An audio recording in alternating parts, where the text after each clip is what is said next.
দলৰ এজন জ্যেষ্ঠ এজন চাহ জনগোষ্ঠীৰ আটাইতকৈ টলেষ্ট লিডাৰ আজি তাৰিখত আজি তেওঁক বাৰম্বাৰ ছবি বদনাম কৰিবলৈ বিচাৰে কি হৈছে আজি ৰামেশ্বৰ তেলী তেওঁলোকে টিকেট কৰ্তন কৰি দিলে ৰামেশ্বৰ তেলী আজি মন্ত্ৰী হ'ব পাৰিলেহেঁতেন কামাখ্যা তাছা আজি আমাৰ মাৰ্গিতা ডাঙৰীয়া পবিত্ৰ মাৰ্গিতা ডাঙৰীয়া মন্ত্ৰী হৈছে ঠিকে হৈছে মই শুভেচ্ছা জ্ঞাপন কৰিছোঁ কিন্তু পবিত্ৰ মাৰ্গিতা ডাঙৰীয়াতকৈ বেছি ছিনিয়ৰ কামাখ্যা তাছা ডাঙৰীয়া কামাখ্যা তাছা MP হৈছে কামাখ্যাত যোৰহাটৰ MP হ'ল কামাখ্যা তাছা ডাঙৰীয়া আমাৰ ৰাজ্যসভাৰ সাংসদ কামাখ্যা তাছা ডাঙৰীয়া আকৌ বেলেগ এটা সমষ্টিলৈ গৈ তাত আকৌ তেওঁ সাংসদ হ'ল ছাত্ৰ ৰাজনীতিৰ পৰা কামাখ্যা তাছা ডাঙৰীয়া জড়িত হৈ আছে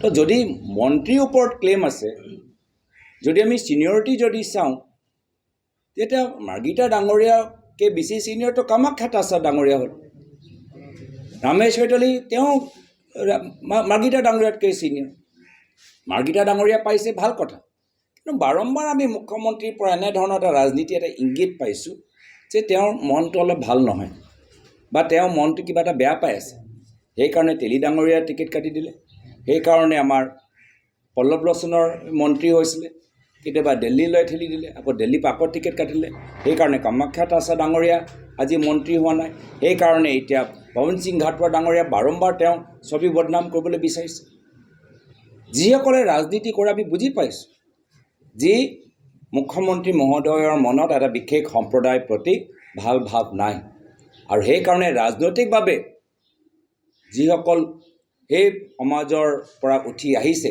সক্ৰিয় হৈছে লাহে লাহে লাহে মুখ্যমন্ত্ৰী তেওঁলোকৰ টিকেট কাটিছে বা তেওঁলোকৰ ছবি বদনাম কৰিছে মুখ্যমন্ত্ৰী মহোদয় সতৰ্ক হোৱাটো মই বিচাৰোঁ আমি সমাজৰ প্ৰত্যেক বৰ্গক সন্মান কৰোঁ প্ৰত্যেক বৰ্গৰ ৰাজনৈতিক আৱেগ আছে প্ৰত্যেক বৰ্গৰ নিজৰ সমাজৰ ভাষা সংস্কৃতিৰ প্ৰতি আৱেগ আছে কোনো সমাজৰ ওপৰত যে তেওঁ আঘাত নেপেলায় তাৰ বাবে আমি অনুৰোধ জনাইছোঁ কা আইন বৰ্তমান তেওঁলোকে ৰূপায়ণ কৰিবলৈ বিজেপি চৰকাৰ আৰম্ভ কৰিলে আৰু বাৰম্বাৰ মুখ্যমন্ত্ৰীয়ে এই 5জন যে যুৱক শ্বহীদ হ'ল তাৰ গোটেই দায়িত্বটো বিৰোধী দলৰ ওপৰত দিবলৈ বিচাৰে মই বহুত যেতিয়া কা আন্দোলন আৰম্ভ হৈছিলে আমাৰ 5জন যুৱক শ্বহীদ হ'ল সেই সময়তে মই নেশ্যনেল হিউমেন ৰাইটছ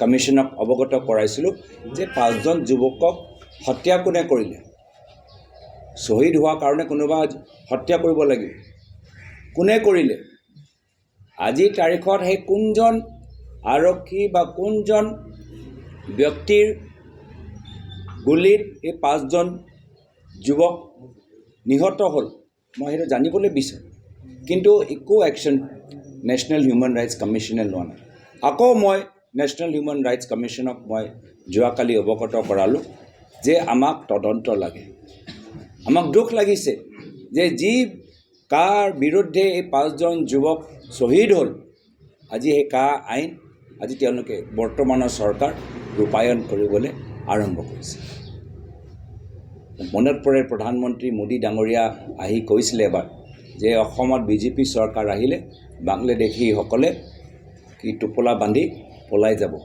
কিন্তু তাৰ বিপৰীত দেখিছোঁ আজি 8জন আবেদনকাৰী পাইছোঁ কাইলৈ গৈ 20জন হ'ব পাৰে পৰহি গৈ 50জন হ'ব পাৰে তো এইসকলৰ বাবে এইখন চৰকাৰে অসম চুক্তি তেওঁলোকে বাতিল কৰিলে পাহৰি গ'ল যে NRCৰ পৰা বঞ্চিত এতিয়াও বহুত ভাৰতীয় নাগৰিক বঙালী মানুহ আজি বঞ্চিত হৈ আছে তেওঁলোকক NRCৰ ভিতৰত সোমাব লাগে কিন্তু তেওঁলোকক সোমোৱা নাই বহুত আজি মানুহে আজি আধাৰ কাৰ্ড নথকাৰ বাবে আজি ৰাচন পোৱা নাই তেওঁলোকক আধাৰ কাৰ্ড দিয়া ব্যৱস্থা কৰিব লাগে কিন্তু এখন চৰকাৰ এই কা লৈ ৰাজনীতি কৰি আছে হিন্দু মুছলিম লৈ ৰাজনীতি কৰি আছে এতিয়া 1.5 বছৰ আছে নিৰ্বাচনলৈকে এই 1.5 বছৰৰ ভিতৰত আপোনালোকে দেখা পাব যে মুখ্যমন্ত্ৰী মহোদয় হিন্দু মুছলিম কৈ থাকিব যদি আশা কৰ্মীসকলে কয় আমাৰ দৰমহা বৃদ্ধি কৰক, মুখ্যমন্ত্ৰী ক'ব হিন্দু মুছলিম। যদি যুৱকসকলে কয় আমাক সংস্থাপন দিয়ক, মুখ্যমন্ত্ৰী ক'ব হিন্দু মুছলিম। যদি আমি কওঁ গুৱাহাটী চহৰ আৰু উন্নত হওক, মুখ্যমন্ত্ৰী ক'ব হিন্দু মুছলিম। 1.5 বছৰ তেওঁলোকে এতিয়া নিৰ্বাচন কেন্দ্ৰিক হিন্দু মুছলিম হিন্দু মুছলিম হিন্দু মুছলিম কৈ থাকে। কিন্তু মই ক'বলৈ বিচাৰোঁ যে প্ৰধানমন্ত্ৰী মোদী ডাঙৰীয়া নিজে এই হিন্দু মুছলিম ৰাজনীতি কৰি এবাৰ বিফল হ'ল। আজি নিৰ্বাচনৰ সময়ত কি কৈছিলে? মংগলসূত্ৰৰ কথা কৈছিল। কংগ্ৰেছ পাৰ্টি আপোনালোকৰ মংগলসূত্ৰ লৈ যাব। এটা বিশেষ সম্প্ৰদায় জনসংখ্যা লৈ তেওঁলোকে প্ৰধানমন্ত্ৰীয়ে অভিযোগ দাঙি ধৰিছিল। প্ৰধানমন্ত্ৰী যেতিয়া নিজে বিফল হ'ল, ভাৰতৰ ৰাইজে যিদৰে অযোধ্যাক প্ৰধানমন্ত্ৰী মোদীক বিদায় দিলে, যিদৰে ৰাজস্থানত বিদায় দিলে, যিদৰে বদ্ৰীনাথত বিদায় দিলে, ইয়াতো মুখ্যমন্ত্ৰী হিমন্ত বিশ্ব শৰ্মাৰ ডাঙৰীয়াৰ হিন্দু মুছলিম ৰাজনীতি অসমৰ ৰাইজে আৰু গুৰুত্ব নিদিয়ে। অসমৰ ৰাইজে গম পাই গৈছে যে এই বিজেপি চৰকাৰ না হিন্দু মানুহৰ বাবে কিবা চিন্তা কৰে, না মুছলিম সম্প্ৰদায়ৰ বাবে কিবা চিন্তা কৰে। চিন্তা যদি কৰে মাত্ৰ নিজৰ ব্যক্তিগত স্বাৰ্থৰ বাবে। তো লোকসভা নিৰ্বাচনত বিজেপি আপ্ৰাণ চেষ্টা কৰিলে সাম্প্ৰদায়িক ৰাজনীতি কৰিবলৈ। মংগলসূত্ৰ, কংগ্ৰেছ আহি আপোনালোকৰ গৰু ছাগলী লৈ যাব, কংগ্ৰেছে আপোনালোকৰ ধন এটা বিশেষ সম্প্ৰদায়ৰ মাজত বিতৰণ কৰিব। সেই সম্প্ৰদায়ৰ জনসংখ্যা আগতকৈ বৃদ্ধি পাইছে। তো বহুত আপ্ৰাণ চেষ্টা কৰিলে, তথাপিও মই ভাৰতৰ জনসাধাৰণক ধন্যবাদ জ্ঞাপন কৰিছোঁ যে এইবাৰ সাম্প্ৰদায়িক আৱেগ লৈ তেওঁলোকে ভোট দিয়া নাই। আৰু একে কথা ভৱিষ্যত অসমৰ ভিতৰতো হ'বলৈ গৈ আছে। আৰু এতিয়া যে আমি দেখা পাইছোঁ যে আমাৰ কংগ্ৰেছৰ উচ্চস্তৰীয় যে বৈঠক হ'ল, এই বৈঠকৰ ভিতৰত আমাৰ গোটেই দলৰ নেতৃত্বই অহা 1.5 বছৰ আমি কেনেদৰে আগবাঢ়ি যাম, তাৰ বাবে যে আমি ৰণকৌশল কিছু ড্ৰাফ্ট ব্লুপ্ৰিণ্ট আমি বনাইছোঁ, সেয়া লৈ মুখ্যমন্ত্ৰী শংকিত হৈছে। সেয়া লৈ মুখ্যমন্ত্ৰী শংকিত হোৱাৰ পিছত এতিয়া আমাৰ দলৰ জ্যেষ্ঠ নেতা পৱন সিং ঘাটোৱাৰ ডাঙৰীয়াৰ ওপৰত ৰাজনৈতিকভাৱে অভিযোগ দাঙি ধৰিছে, অপপ্ৰচাৰ কৰিছে আৰু এজন জ্যেষ্ঠ নেতা পৱন সিং ঘাটোৱাৰ ডাঙৰীয়াৰ ছবি বদনাম কৰিবলৈ চেষ্টা কৰি আছে। আৰু প্ৰথমবাৰ বাবে হোৱা নাই, মই মন কৰি আছোঁ। বাৰম্বাৰ মুখ্যমন্ত্ৰী হিমন্ত বিশ্ব শৰ্মা ডাঙৰীয়াৰ আমাৰ দলৰ জ্যেষ্ঠ নেতা পৱন সিং ঘাটোৱাৰ ডাঙৰীয়াৰ ওপৰত কোনো তৰ্ক নথকা অভিযোগবোৰ দাঙি ধৰিছে, যি তেখেতৰ ছবি দললৈ যায়। দলৰ মাজতে হওক বা ৰাইজৰ মাজতে হওক। আৰু সেইটোৱে মোৰ প্ৰশ্ন যে মুখ্যমন্ত্ৰী মহোদয় প্ৰদেশ কংগ্ৰেছৰ সভাপতিক, বিধায়িনী দলৰ দলপতি, সাংসদসকল বিধায়কসকলক যদি ৰাজনৈতিকভাৱে আক্ৰমণ কৰে, আমাৰ একো ক'বলৈ একো নাই। অভিযোগ মুখ্যমন্ত্ৰী মহোদয়ে পালে মানে অলপ ক্ৰছ কানেকশ্যন হৈ গৈছে।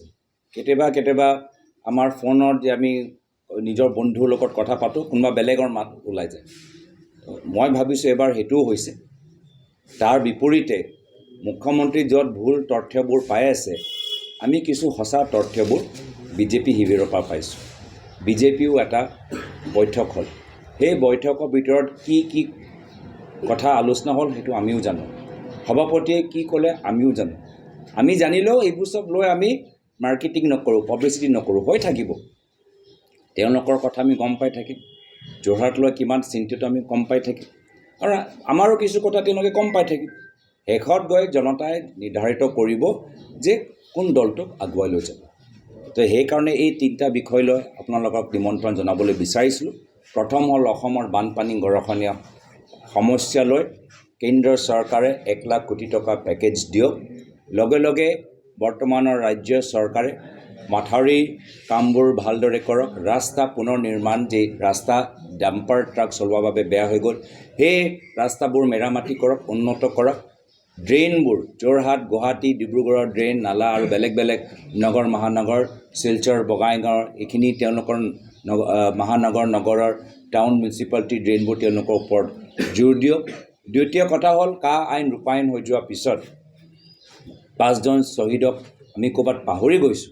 সেই পাঁচজন শ্বহীদজনৰ মৃত্যু কেনেদৰে হ'ল তাৰ বাবে NHRCয়ে এটা আছাম পুলিচৰ পৰা ৰিপৰ্ট বিচাৰক। ইতিমধ্যে মই চিঠি তেওঁলোকক চিঠিৰ জৰিয়তে অৱগত কৰাইছোঁ।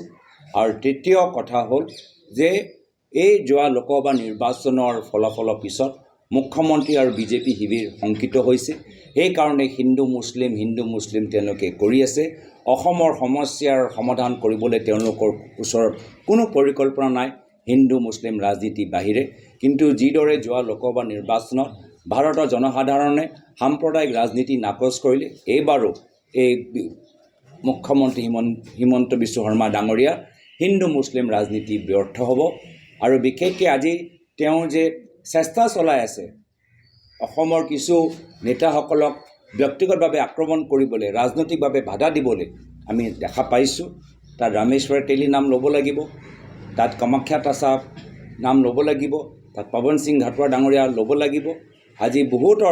আজি দেখা পাইছোঁ যে মুখ্যমন্ত্ৰী মহোদয়ে বাধা দিছে, ঘাটোৱাৰ ছাৰৰ ছবি বদনাম কৰিবলৈ বিচাৰিছে। জ্যেষ্ঠ এজন সাংসদ হোৱা স্বত্তেও কামাখ্যা তাছা আজি মন্ত্ৰী নহয়। আৰু তেলী ডাঙৰীয়া আজি কেন্দ্ৰৰ কেবিনেট মন্ত্ৰী হ'ব পাৰিলেহেঁতেন, কিন্তু তেলী ডাঙৰীয়াও আজি বাধা দিছে। এটা বিশেষ আমাৰ সম্প্ৰদায়ক বেলেগ ধৰণে তেওঁ আক্ৰমণ কৰি আছে। ইয়াৰ প্ৰতি আমি আপত্তি জনাইছোঁ। এইখিনি কথা আপোনালোকক ক'বলৈ নিমন্ত্ৰণ জনালোঁ।